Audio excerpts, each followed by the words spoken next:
Hello everyone and welcome! In this video I'll be sharing my thoughts on The Walking Dead Volume 30, which contains comic book issues 175 to 180. As usual, I won't be holding back on any spoilers, so if you haven't read the book yet, you may not want to watch this video until you have. I quickly want to say before we start the video, thank you very much for your patience. I know this is my first video for quite some time, and I will explain why that's been the case at the end of this video. Anyway, without further ado, let's begin. If you remember the video I made on Volume 29, which I don't blame you if you don't, as it was made a long time ago, I was a bit lukewarm regarding my feelings on that book, which led me to be a bit worried about the direction The Walking Dead comics may have been heading in. Thankfully, in my opinion, this volume is substantially better and made for a damn good read. I think the main reason why I find this volume to be so much better than the one preceding it is because its focus is mainly on one plot point, that being the goings on at the Commonwealth, and unlike Volume 29, it doesn't spread itself too thin. Of course, it does help that the storyline at the Commonwealth isn't complete rubbish, with it providing an interesting beginning for a new overarching narrative. Despite my overall positive feelings towards this chapter of The Walking Dead, I have to admit I wasn't too keen on the opening in which the group first met with Lance and his team of Commonwealth soldiers,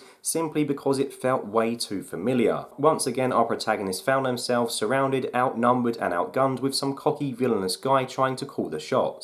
How very original. Now, to be honest, I really hate to use what I just said as a criticism, because I don't think it's very fair to moan about a comic lacking original ideas when it's been going on for the length that The Walking Dead has, but I just can't help the way I feel. In fact, I initially tried to read this volume on my lunch break at work before Christmas, which resulted in me giving up before the group even got to the Commonwealth because I was bored of seeing yet another threatening bad guy with an army once again. Thankfully though, I am glad that I gave this book a second chance because things do get a lot better, especially once Eugene and Michonne reach the new community. Before I get to that point though, I should say that on second reading and after giving the opening more of a chance, there is one aspect in particular that I really liked, and that's Eugene. Simply put, Eugene does not give a single flying shit about anything Lance says to him. Even with guns pointed firmly at him, he still refuses to speak to Lance, as he was under the impression that he would be meeting with Stephanie instead. He even tells Lance that he's dealt with groups like his before, and if he isn't going to let him see Steph, then just to fucking shoot him. He just does not care, and I love it, and it was great seeing the rest of the group stand by his side with them or refusing to back down. However, as alluded to previously, for me I found that things really picked up once the journey to the Commonwealth properly began, with the most shocking moment of this installment occurring just outside the Commonwealth walls when the group find a wall which contains pictures of missing people on it. And well, lo and behold, one of the pictures is on Michonne, which contains a message from her daughter Elodie saying, "Have you seen my mum?" That's right, Michonne's daughter, who the majority of us assumed was long dead, is actually alive. I don't know about you, but I didn't see this coming, and I thought it was a pretty cool reveal. And with the Commonwealth being over 50,000 strong, what's to say there aren't other family members of characters living there as well? Maybe Shane's eviler twin is living there.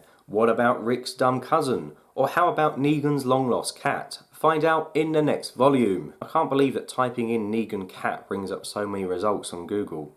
Weird. But seriously though, I am all for this reveal. The comic Michonne deserves some happiness, especially after everyone she's lost, so this proves to be quite a touching reunion, even despite the fact that we as readers don't have any emotional investment in her daughter.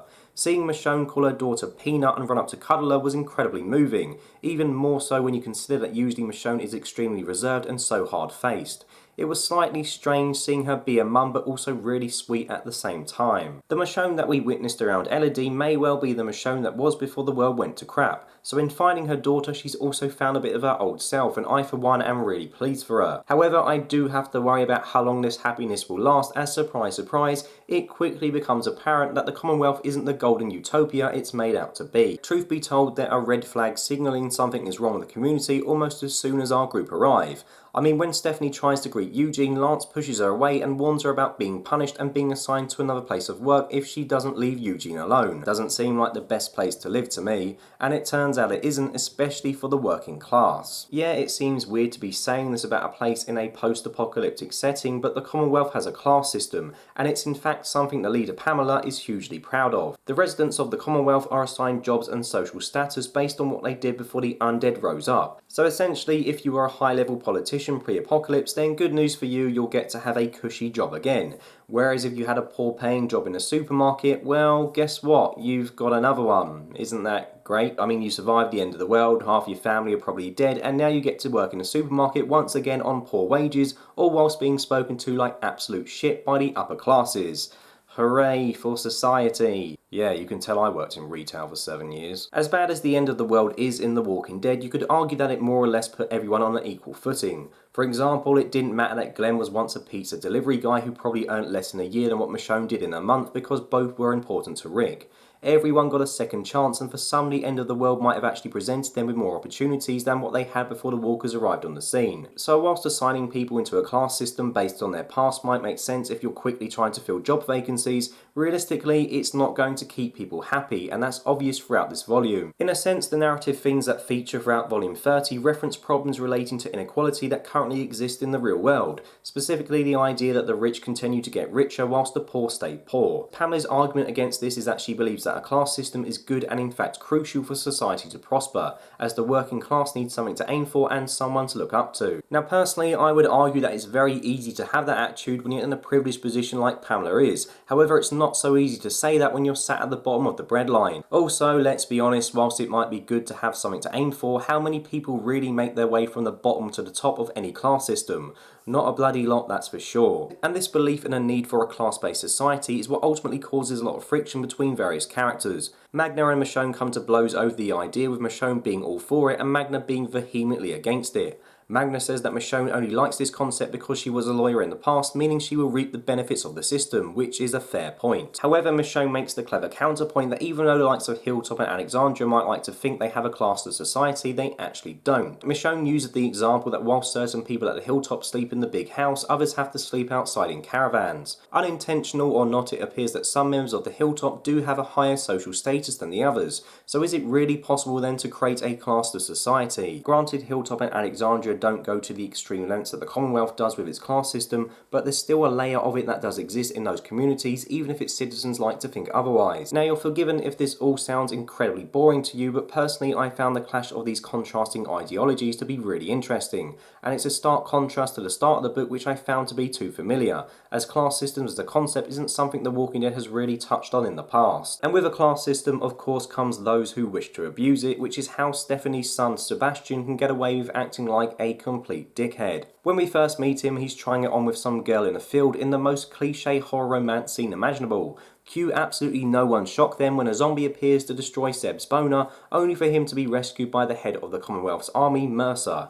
And how does Seb thank him, you ask? By screaming at him like a petulant child for ruining the moment. Sebastian moans at him for not taking out the two walkers quietly and leaving him to do the dirty. Mercer apologises before the panel then reveals that it wasn't just 2 he took out, more like 10. The fact that Mercer doesn't even challenge Seb, even though he has every right to, shows the flaws of the political system in place. Seb was wrong, but because of his social standing, he's right. And Paul Mercer has to deal with the grilling from him and Seb's mother, even though he saved his life. And that isn't the only bratish thing that Seb does, as he also pushes Yumiko over after she refuses his advances, only to then request to have Michonne and the rest of her group arrested. When Michonne argues that it was he who assaulted Yumiko, he slaps Michonne's daughter Elodie and tells her that's what assault looks like, before then doing the same to Mercer and then explaining that he had to do so to put them in their place. Honestly, I could just spend hours swearing about how much I hate this guy, as he is a complete and utter wanker. He's a spoilt brat who has no respect for anyone, and he can do as he pleases because his mum doesn't reprimand him for any of his actions. Now, you might be aware that I'm currently watching through Game of Thrones for the first time, and at time of recording I've just finished the 3rd season,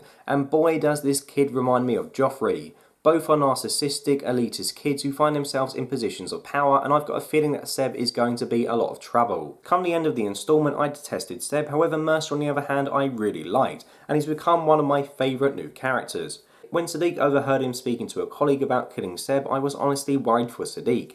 However, Mercer explained to him that he and his friend were just letting off some steam, and for Siddiq to forget that he had heard anything. Now let's just remember, Mercer doesn't know Siddiq, so for him to let him go even though he didn't know if he would tell anyone about what he heard, which could have ended up with him having serious repercussions, just goes to show what a nice guy he really is. Anyway, this volume ends with the Commonwealth leader Pamela visiting Alexandria. Once there, she meets Rick Grimes and is completely shocked at the way in which his community is run. She can't fathom that Rick lives in a normal house just like everyone else, to which Rick explains that he is just like everyone else.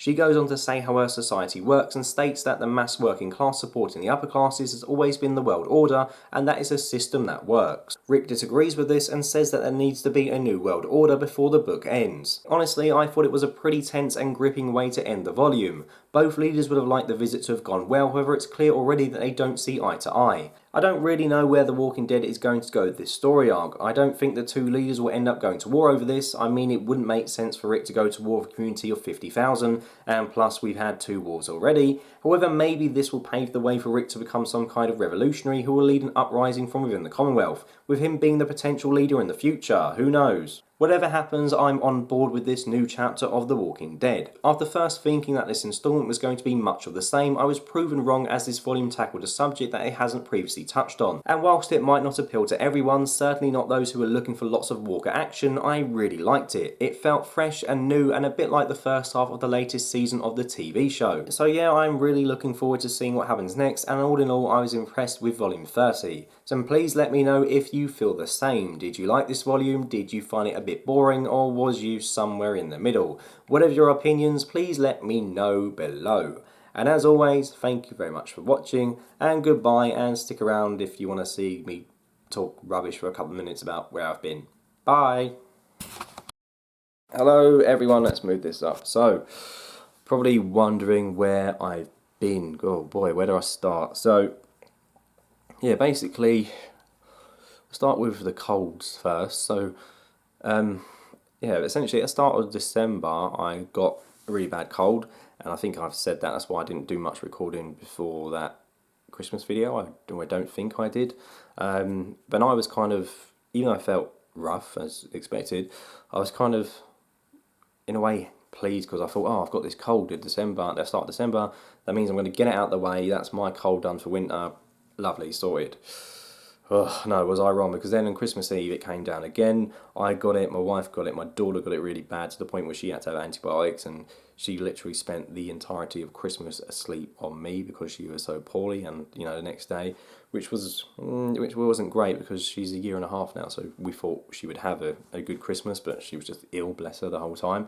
And yeah, and then that happened, and now, as you can tell, I'm a bit lazily again. I've got it again in the last week, so I normally like the winter because I'm not good in the summer. I just sweat and it's all horrible and it's get hot and uncomfortable. But yeah, I don't normally tend to get too ill in the winter, and I don't mind the cold. But yeah, this is just killed me this winter. It's really kicked me to the curb. So this is like the third sort of cold I've had. I feel as though I'm getting over it now. I'm not as sort of blocked up as I was at the start of the week. But yeah, it's just been like a month of being ill, which is crap. Really, I hate being ill. It's just frustrating, and especially when you go to work and you just feel like crap, and you're like, oh, I can't be bothered to record, blah blah blah. So sorry about that. But what I'm sure you know if you follow my community stuff on the community tab, sorry, where I write my updates and stuff, is that when I did get to the point where I felt like I could record again, which was after Christmas-ish, I think, my camera broke. So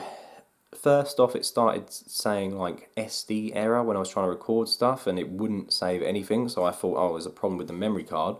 Bought a new memory card, and then tried to turn the camera on that day when I picked up the new memory card, and it wouldn't even turn on. So yeah, so the camera was busted. And a lot of you said like get a new battery. It might be that, which is a good suggestion. But because it was a Panasonic camera, they use like proprietary, is that what you say? Like proprietary batteries, you know what I mean? It means like you can only use their batteries.